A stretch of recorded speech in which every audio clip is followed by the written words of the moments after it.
Buenas noches. Hoy vamos a analizar la reparación integral desde cuatro perspectivas: los daños materiales, los daños inmateriales, las medidas de reparación simbólica y la reparación frente a violaciones de derechos humanos. Para comenzar, quisiera plantear una pregunta. ¿Hacer justicia significa solamente sancionar a quien cometió una infracción? Desde la perspectiva de la víctima, evidentemente no.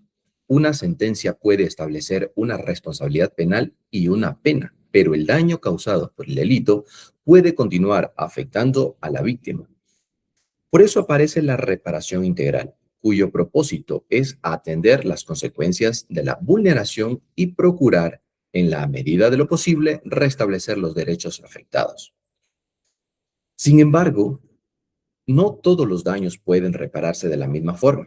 Algunos pueden cuantificarse económicamente, mientras que otros afectan aspectos que no tienen un precio. Precisamente sobre esa primera diferencia vamos a desarrollar nuestro análisis. Comencemos con los daños materiales. Estos comprenden aquellas consecuencias de la infracción que tienen contenido económico y que, por lo tanto, pueden ser cuantificadas. Pensemos en un ejemplo sencillo.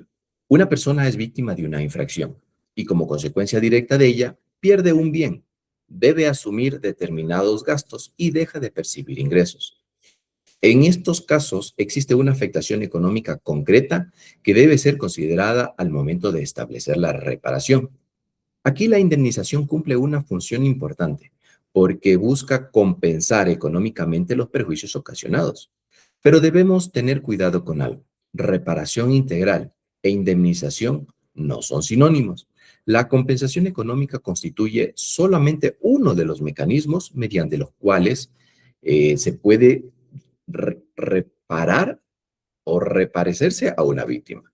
El problema surgiría si pensamos que entregar determinada cantidad de dinero automáticamente elimina todas las consecuencias producidas por el delito. Y justamente aquí aparece una segunda dimensión del problema. Hay afectaciones que no podemos medir simplemente en dólares. Anderson, ¿qué sucede entonces cuando el daño sufrido por la víctima no puede cuantificarse económicamente? Pues bien, precisamente en este momento hablamos de los daños inmateriales. Una fracción penal puede producir consecuencias que trascienden la pérdida económica, puede afectar la dignidad, la tranquilidad, integridad psicológica y otros aspectos personales de la víctima. Pensemos, por ejemplo, en una persona que ha sufrido una grave vulneración de sus derechos. Incluso si recibe una indemnización por los perjuicios económicos ocasionados, eso no significa necesariamente que las consecuencias personales producidas por el hecho hayan desaparecido. Por ello, la reparación debe analizar la situación concreta de la víctima y determinar en sí qué mecanismos son adecuados frente al daño ocasionado. También encontramos medidas como la rehabilitación y otras formas de reparación destinadas a atender consecuencias que no pueden reducirse exclusivamente a una valoración monetaria. Desde una perspectiva crítica, esto nos demuestra que no debería existir una fórmula idéntica de reparación para todas las víctimas. Dos personas pueden sufrir consecuencias diferentes, incluso frente a hechos similares. Por ello, una reparación verdaderamente integral debe considerar las circunstancias particulares del caso y las necesidades de la persona que ha sido afectada. Pero existe otra dificultad. ¿Qué ocurre cuando ni siquiera una indemnización o determinados tratamientos permiten reparar completamente lo ocurrido? ¿Cómo se repara, por ejemplo, la dignidad o la memoria de una víctima?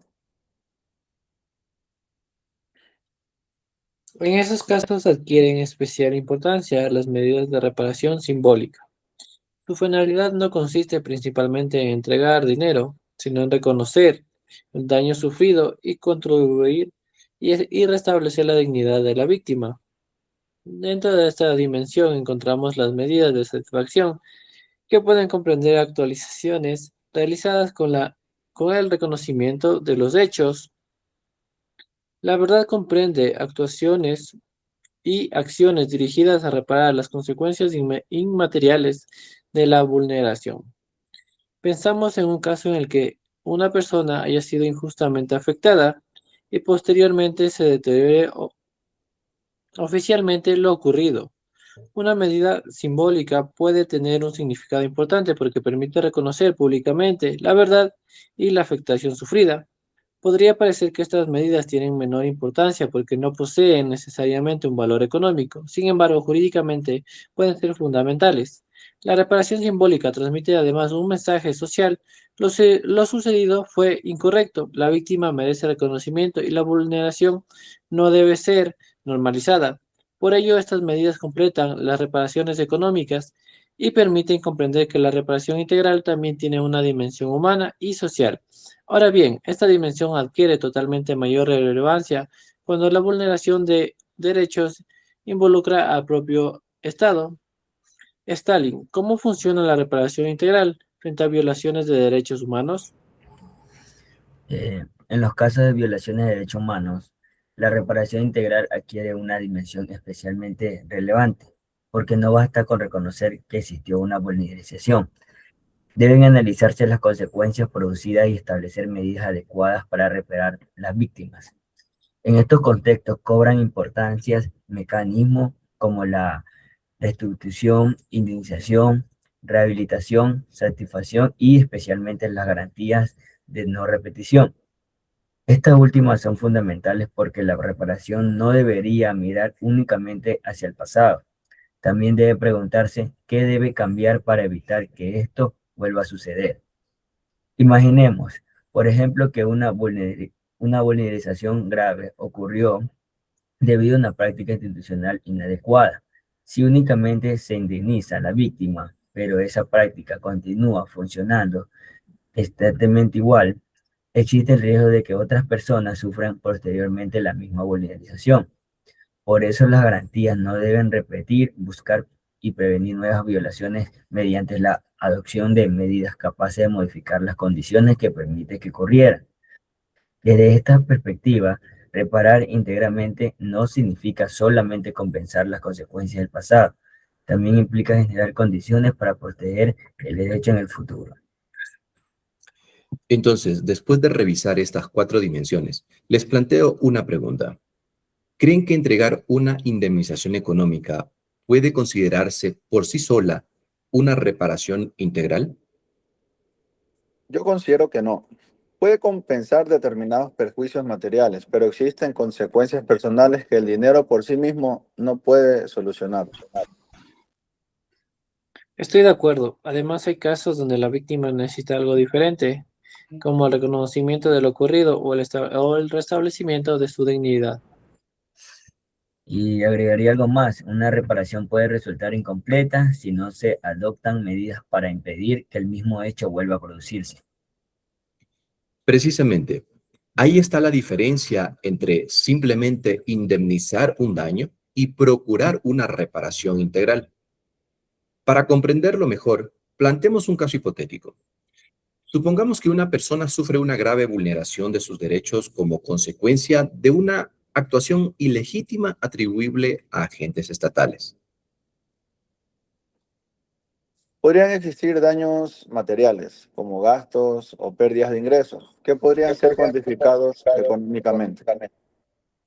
Pero también podrían existir daños inmateriales, por lo que serían necesarias medidas destinadas a atender esas consecuencias y, dependiendo del caso, medidas simbólicas que reconozcan la vulneración sufrida. Y finalmente debería analizarse garantías de no repetición, especialmente si el hecho ocurrió debido a una práctica institucional que pudiera afectar posteriormente a otra persona. Este ejemplo demuestra por qué hablamos de reparación integral, porque una misma vulneración puede necesitar varias medidas complementarias. Como hemos analizado, reparar integralmente implica reconocer que las consecuencias de una infracción pueden ser materiales e inmateriales. Por eso existen mecanismos diferentes, incluyendo medidas económicas, rehabilitación, satisfacción y reparación simbólica. Y las garantías de no repetición complementan esta visión, porque buscan evitar que nuevas personas sufran vulneraciones similares. Como conclusión, consideremos que uno de los principales avances de la reparación integral consiste en colocar nuevamente a la víctima en el centro de la respuesta jurídica. La justicia penal no debería evaluarse únicamente por la pena impuesta al responsable, sino también por su capacidad de reconocer el daño, proteger los derechos afectados y proporcionar una respuesta adecuada a las consecuencias de la infracción. Definitivamente, sancionar al responsable forma parte de la justicia. Reparar a la víctima es otra. Muchísimas gracias.